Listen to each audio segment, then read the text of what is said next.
Wonder follows Oggy Pullman, a young boy with a facial disfigurement, as he starts his first year of schooling. The film shows us Oggy's life, his experiences and problems with bullying and friendship, and also delves into the life of his family and their friends, in particular his sister, Via. The film is directed by Stephen Chbosky, who is best known as being the writer of the young adult novel The Perks of Being a Wallflower, and the director of that film.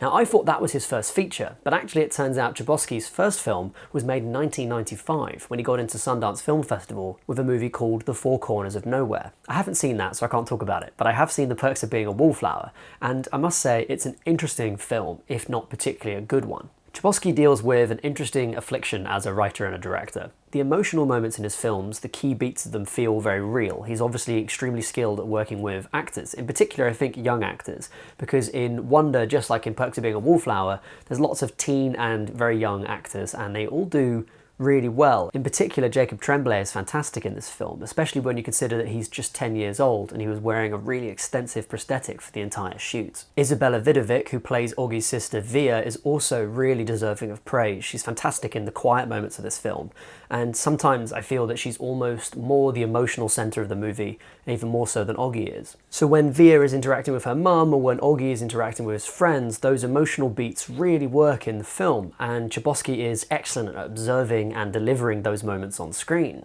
But the flip side of Chbosky's directing skill is his need, I think, his obsession almost, with turning every moment that has some symbolic power into a visually and musically overwrought mess. It's something that really struck me with The Perks of Being a Wallflower, but I assumed it was just him trying to retain something that he felt he had managed to communicate well in his novel.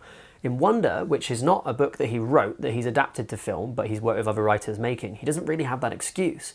And there are still a lot of moments in this film that are playful, maybe too much so, to the point of being jarring or annoying. You have things like Oggy imagining characters from Star Wars being in his school, or these kind of long montages that use popular music to push them along. Sometimes that can work. You have directors like Terry Gilliam who are able to put these transportive, imaginative, lyrical moments into films that aren't actually like that otherwise. But in The Perks of Being a Wallflower and in Wonder as well, unfortunately, it more often than not just distracts from what is actually a really engrossing and well-told, well-acted story. The closest comparison I have for it is the director Cameron Crowe, who for a while was kind of seen as being this new big voice in American cinema. I remember him being mentioned a lot in like Empire magazine and stuff when I was a teenager. But if you think about Elizabethtown, which is I think the last Cameron Crowe movie I watched, you have some really true emotional moments that definitely felt real to me, felt lived, that are overwhelmed by a real misuse of montages and a ceaseless like peppering of popular music that ultimately serves more to pull the film viewer out of the movie